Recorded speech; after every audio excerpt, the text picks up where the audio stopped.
তো বন্ধুরা, এই ভিডিওটা হইল শ্রাবণ মাসের প্রথম সোমবার দিনের। তো ওই দিন কিন্তু আমি আমার বাবার বাড়িতে আসলাম। তো ওই দিন কী করছি চলো তোমরা সঙ্গে শেয়ার করি।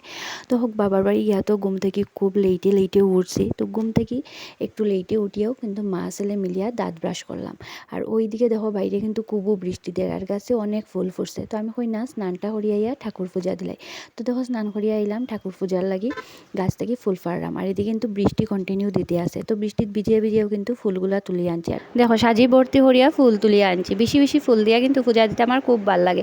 একদম ঠাকুরের কুশি ভর্তি হরিয়া ফুল দিয়া সাজাইয়া পূজা দিছে। আর এইদিকে দেখো বাইরে কিন্তু কন্টিনিউ ওই দিন খুব বৃষ্টি আসছিল, খুব বৃষ্টি দিছে। তারপরে দেখো আমি ঘরে আইয়া সবুজ চুড়ি লাগাইয়া নিলাম। যদিও এটা আমরা নিয়মে নাই, কিন্তু এখন সবেই সবুজ চুড়ি লাগায় শ্রাবণ মাসে, তো আমিও লাগাইয়া নিলাম। তারপরে আমি আমার বাচ্চারা নিয়ে বইছি একটু পড়াতে, কারণ ভ্যাকেশনের মধ্যে তারা স্কুল থেকে অনেক প্রজেক্ট দিয়া দিছে, ওইগুলো ঘরে বইয়া কমপ্লিট করতে হইব। তো ওইগুলা কমপ্লিট করাইছিলাম।